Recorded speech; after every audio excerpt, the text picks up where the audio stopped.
हाय students, मैं Jagwant Pal and ideal coaching centre Dumka से आज आप लोगों के सामने एक व्यंजक दिखाने जा रहे हैं। ये व्यंजक है वैद्युत विभव से।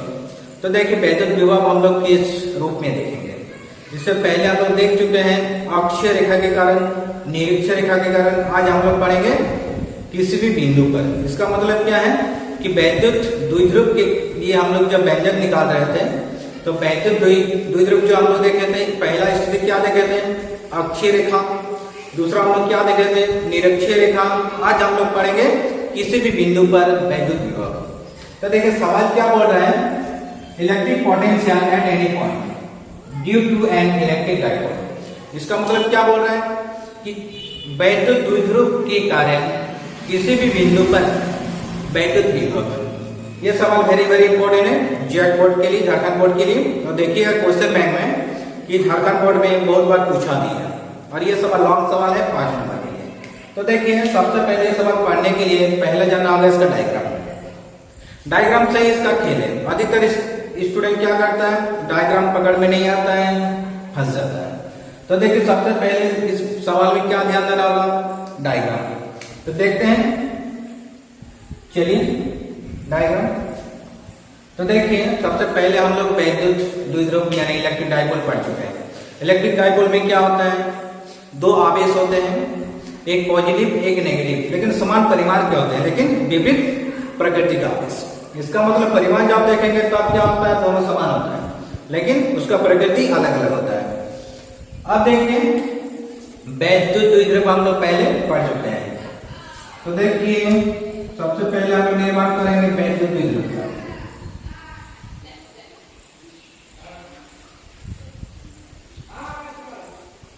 ये आवेश का मतलब क्या लेते हैं, माइनस न्यू, एक साइड हम लोग लेंगे प्लस न्यू। परिमाण दोनों का बराबर लेकिन दोनों का प्रकृति अलग है। अब देखिए इसकी लंबाई हम लोग क्या लेते हैं, एल, और इसकी लंबाई हम लोग क्या लेते हैं, एल।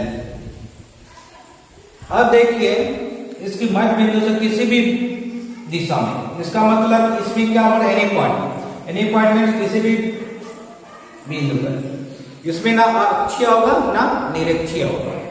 इसका मतलब है किसी भी दिशा में दिखाइए। इसका मतलब कि आप एक सीधा रेखा खींचेंगे किसी भी बिंदु, हम लोग ले लेंगे P। देखिए ना ये अक्षीय है ना ये निरक्षीय है। अब देखिए O से P की दूरी हम लोग कुछ मान के चलेंगे, क्या लेंगे, R। अब देखिए एक बार हम लोग प्लस के आवेश के कारण P बिंदु पर वैद्युत विभव निकालेंगे और एक बार माइनस के आवेश के कारण P बिंदु पर वैद्युत विभव निकालेंगे। तो देखिए सबसे पहले इसका हम लोग दूरी खींचते हैं।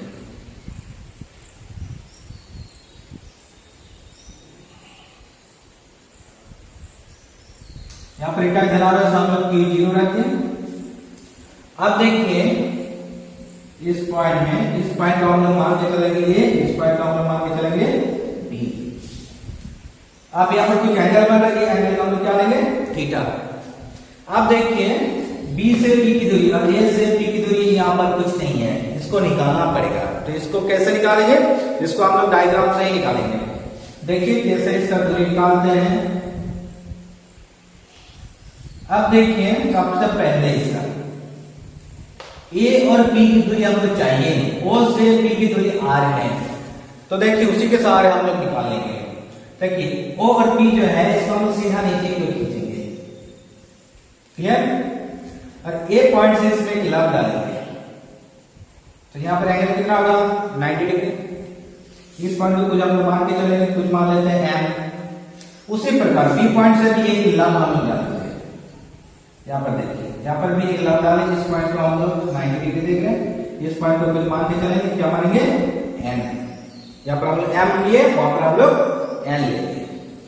अब देखिए यहाँ पर थीटा है, यहाँ पर भी थीटा हो जाएगा, इसलिए शीर्षाभिमुख कोण के कारण। अब देखिए इसका डायग्राम का परिभाषा, डायग्राम समझ में आ गया। अब देखिए इसका डायग्राम का परिभाषा अगर लिखना है तो कैसे लिखेंगे कि माना AB एक वैद्युत द्विध्रुव है जिसकी लंबाई 2L है। वैद्युत द्विध्रुव के मध्य बिंदु O से R दूरी पर कोई बिंदु P है जहां इकाई आवेश C0 स्थित है। अब देखिए इसका बनावट जो हम लोग लिखे इसका कुछ मान लिख देंगे। क्या लिखेंगे? देखिए ओ ए बराबर ओ बी, इसका हम लोग क्या लिखेंगे? एल। ए बी बराबर क्या है? ए बी बराबर इसका क्या है? 2l। अब देखिए आगे ओपी, ओपी बराबर मेरा क्या है? आर। अब एंगल भी हम लोग दिखा सकते हैं A O M, angle A O M equal to, ये भी दिखाएंगे B O N, B O N equal to क्या हम लोग मान के चले? थीटा। अब देखिए आगे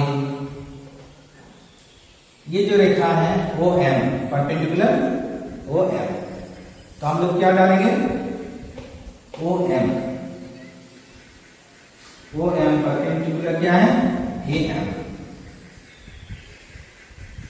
तथा यहां पर भी देखिए O N perpendicular B N. समझ में आ गया डायग्राम? अब देखिए डायग्राम भी समझ में आ गया, इसका परिभाषा भी हम बता दिए। अब इसका जो बनावटी हम लोग किए, बनावटी भी लिख दिए। अब हमको क्या दिखाना है? वैद्युत विभव। तो देखिए पहला हम लोग क्या लेंगे? प्लस के आवेश के कारण P बिंदु पर वैद्युत विभव। समझ में आ गया? तो देखिए हम लोग क्या लेंगे? प्लस के आवेश के कारण इसका हम लोग क्या लेंगे? V1। तो क्या है? वैद्युत विभव का व्यंजक हम लोग पहले से पढ़ते आ रहे हैं, 1/4 पाई एप्सिलॉन 0 प्लस क्यू बटे दूरी BT, समीकरण 1। फिर हम लोग क्या लेंगे? माइनस के आवेश के कारण P बिंदु पर वैद्युत विभव, तो क्या आएगा? इसको लेंगे V2, V2 बराबर क्या आएगा? 1/4 पाई एप्सिलॉन 0 माइनस Q बटे AP। इसको समीकरण हम लोग क्या लेंगे? 2। अब देखिए अतः पूरे वैद्युत द्विध्रुव के कारण P बिंदु पर कुल वैद्युत विभव, तो क्या आएगा? दोनों गेट कर लेंगे। V बराबर क्या आएगा? V1 plus V2। इसका मतलब जब परिणामी निकाल रहे हैं कि पूरे वैद्युत द्विध्रुव के कारण P बिंदु पर परिणामी वैद्युत विभव, तब क्या होगा? दोनों को ऐड कर देंगे, ये और ये दोनों साइड से जो निकाल रहे हैं दोनों को हम लोग ऐड कर देंगे, तो आ जाएगा मेरा कुल परिणामी वैद्युत विभव। मान बढ़ाइए V बराबर क्या आएगा? समीकरण 1 से 1/4 पाई एप्सिलॉन 0 QI BP प्लस 1/4 पाई एप्सिलॉन 0 माइनस QI AP। अब देखिए ये प्लस यहाँ पर माइनस है, तो क्या होगा? वहां पर माइनस हो जाएगा। तो V बराबर क्या लिखेंगे? 1/4 पाई एप्सिलॉन 0 QI BP फिर माइनस 1/4 पाई एप्सिलॉन 0 QI AP। अब देखिए इसे कॉमन क्या है? ऊपर में Q है, नीचे है 4 पाई एप्सिलॉन 0, अंदर में क्या बचे? 1/dP, यहाँ पर क्या बचे? 1/AP। इसको हम लोग समीकरण 3 कर देंगे। अब देखिए अधिकतर स्टूडेंट यहाँ पर आगे फंस जाता है, यहाँ तक आ जाता है, समीकरण 3 तक आ जाता है, फिर आगे फंस जाता है कि BP और AP का मान हम कैसे निकालेंगे। देखिए BP और AP का पहले डायग्राम समझा चुके हैं, वही से हम निकालेंगे इसका मान, फिर उसका मान निकालने के बाद समीकरण 3 में पुट करेंगे, मेरा व्यंजक आ जाएगा। अब देखिए BP जो है ये परपेंडिकुलर जो हम पहले से डाल चुके हैं, ये है तथा B है। तो यहाँ पर देखिए एक त्रिभुज का निर्माण हो गया, क्या है? AON और यहाँ पर BON हुआ। अब देखिए दो जो त्रिभुज हैं, ये त्रिभुज का जो सिस्टम है वो सिस्टम से हम लोग चलेंगे। यहाँ पर अगर 90 डिग्री है तो ये हो गया क्या? आपका आधार, ये होगा कर्व, ये हो गया लंब। तो यहाँ पर हम लोग क्या लेंगे? cos थीटा लेके चलेंगे। cos थीटा बराबर क्या होता है? हमको कौन वाला चाहिए? आधा निकालना है, BP और AP का मान हमको निकालना है। तो देखिए डायग्राम से कैसे निकालते हैं।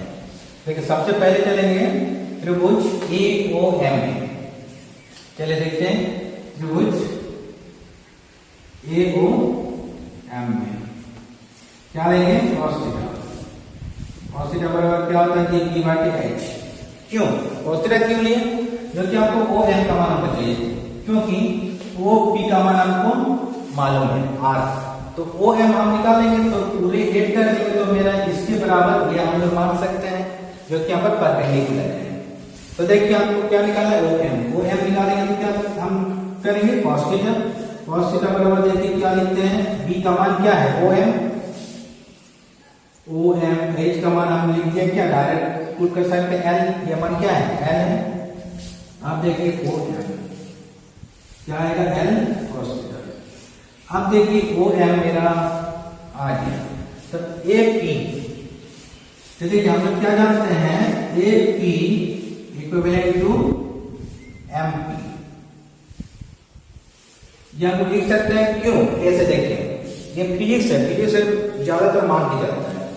ए पी बराबर हम लोग मान सकते हैं एम पी, लेकिन क्यों, क्योंकि हमने परपेंडिकुलर डाले, परपेंडिकुलर जब डाल दिए तो क्या होगा लगभग ए पी बराबर एम पी आप लोग मान के चल सकते हैं, इसीलिए हम लोग क्या किए ए पी इक्विवेलेंट यानी लगभग बराबर, ये बराबर तो नहीं मान सकते लगभग बराबर। अब देखिए यहां पर जब ए ओ एम पी हमको निकालना है, तो एम पी बराबर हम लोग क्या लिख सकते हैं O P plus O M, O P का मान क्या है आर, ओ एम का मान पुट कर दीजिए एल cos थीटा, तो क्या आया एम पी का मान मेरा आ गया, इसी के बराबर हम लोग लिख सकते हैं क्या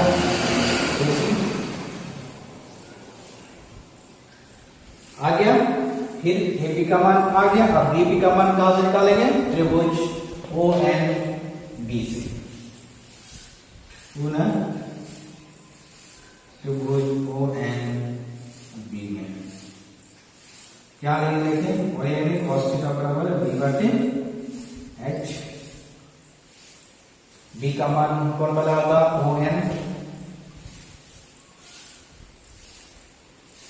एच का मान कौन वाला होगा डायरेक्टली पुट कर देंगे एल, तो ओ एन बराबर क्या आया एल cos थीटा। अब देखिए बी पी बराबर हम लोग लिख सकते हैं एन पी, बराबर तो नहीं है लगभग बराबर, तो हम लोग क्या लिखेंगे देखिए पी लगभग बराबर एन पी, तो देखिए एन पी जब हम लेंगे तब क्या करेंगे बोलिए, तो पूरे लेंगे तो ओपी माइनस कर देंगे ओ एन,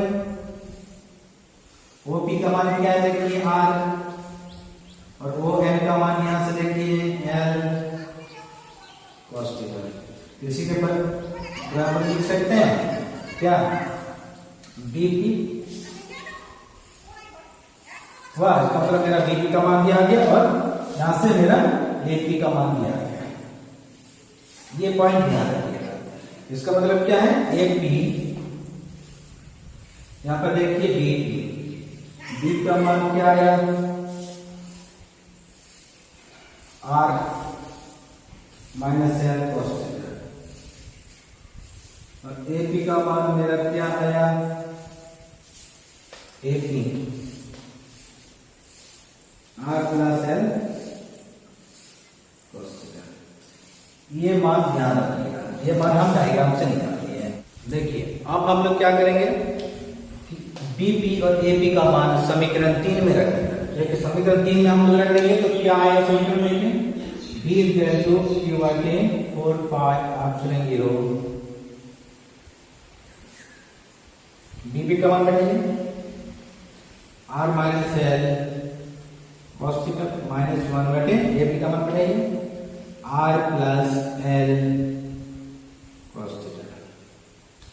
अब देखिए आगे इसमें अब हम क्या करेंगे एलसीएम लेंगे 4 पाई एप्सिलॉन 0, एलसीएम क्या आएगा R minus L cos theta R plus L cos theta, ये और ये कैंसिल हो जाएगा तो क्या बचेगा 1 के साथ इसका होगा गुना, तो क्या बचे यहाँ पर R plus L cos theta, फिर माइनस से माइनस दे देंगे, ये प्लस कैंसिल, तो ऊपर के साथ इसके गुना होगा तो क्या बचे R minus L cos theta.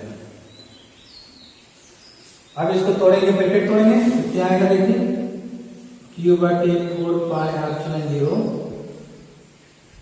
r plus l cos theta minus r minus plus l cos theta. इसके बाद फॉर्मूला में बैठा देंगे तो क्या आएगा r square minus l square cos square theta. अब देखिए ये r और ये r cancel, plus minus cancel हो गया तो क्या बचा l cos theta l cos theta, क्या आएगा 2l cos थीटा। इसको हम सजा के लिख सकते हैं q बटे 4 pi epsilon 0 2l cos theta बटे r square minus l square cos square theta. फिर देखिए इसको हम कैसे सजाते हैं 1 by 4 pi epsilon 0 q cross 2l, q है 2l है, यहाँ पर हम लोग लिख सकते हैं cos थीटा बटे r square minus l square cos square theta. अब q क्रॉस 2l क्या है वैद्युत द्विध्रुव आघूर्ण। अब देखिए q क्रॉस 2l बराबर हम क्या जानते हैं p, यानी p अतः जो कि p इसका क्या होता है q क्रॉस 2l। अब यहाँ पर हम लोग पुट कर सकते हैं p 1 by 4 pi epsilon 0 p cos theta बटे r square minus l square cos square theta. ये आ गया मेरा इक्वेशन, इसको एक बार हाईलाइट करके। अब देखिए इसके आगे हम लोग चलेंगे स्पेशल केसेस। स्पेशल केसेस में क्या देखेंगे, देखिए इसको एक बार हाईलाइट करिए। उसके बाद देखिए ये जो L है L बहुत नगण्य है ये R की तुलना में, तो हम लोग क्या देखेंगे देखिए स्पेशल केसेस में विशेष स्थितियां। देखिए यदि R very very greater than L, अब तो क्या होगा L स्क्वायर इक्विवेलेंट टू 0। इसका मतलब L का मान 0 हो जाएगा तो ये पूरा टर्म 0 हो जाएगा।